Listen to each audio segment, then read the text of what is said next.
सुंदरगढ़ एक छोटा सा गांव था जहां श्याम अपने परिवार के साथ रहता था। उसके परिवार में उसकी पत्नी, एक बेटा और एक बेटी आरती थे। श्याम एक मेहनती किसान था जो अपनी फसल उगाकर अपने परिवार का पालन पोषण करता था। वह एक खुले विचारों वाला व्यक्ति था और चाहता था कि उसके दोनों बच्चे, बेटा और बेटी, अच्छी तरह पढ़ लिख कर एक सफल इंसान बने। लेकिन उसकी पत्नी पारंपरिक विचारों वाली थी। वह मानती थी कि लड़कियां पराया धन होती हैं, इसलिए उन्हें पढ़ाने का कोई मतलब नहीं है।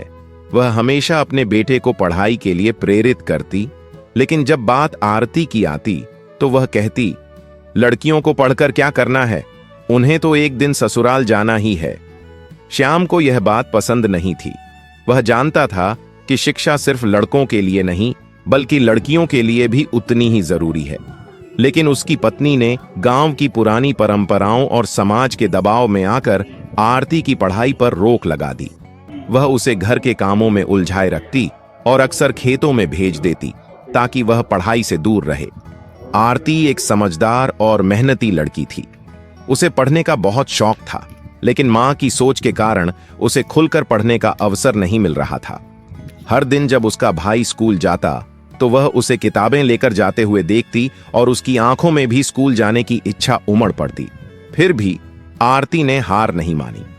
वह दिन भर घर के सारे काम निपटाती, मां की मदद करती और फिर जब सब सो जाते तो चुपचाप अपने भाई की किताबें लेकर पढ़ने बैठ जाती।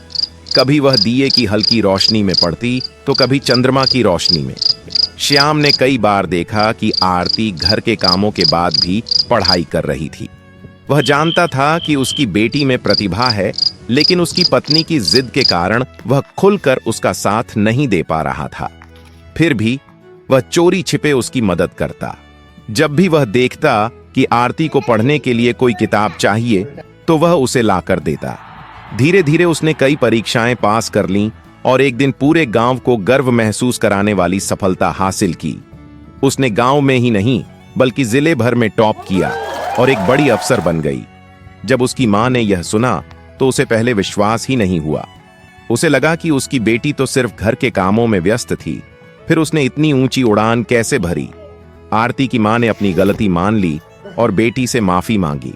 उसने कहा, बेटी, मैंने तुझे हमेशा रोका, लेकिन तूने कभी हार नहीं मानी।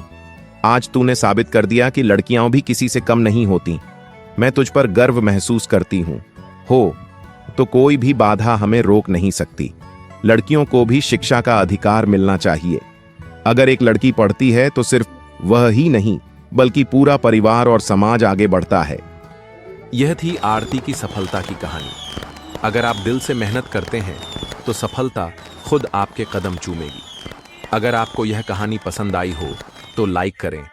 ऐसे ही और वीडियो देखने के लिए सब्सक्राइब करें और बेल आइकन दबाना ना भूलें।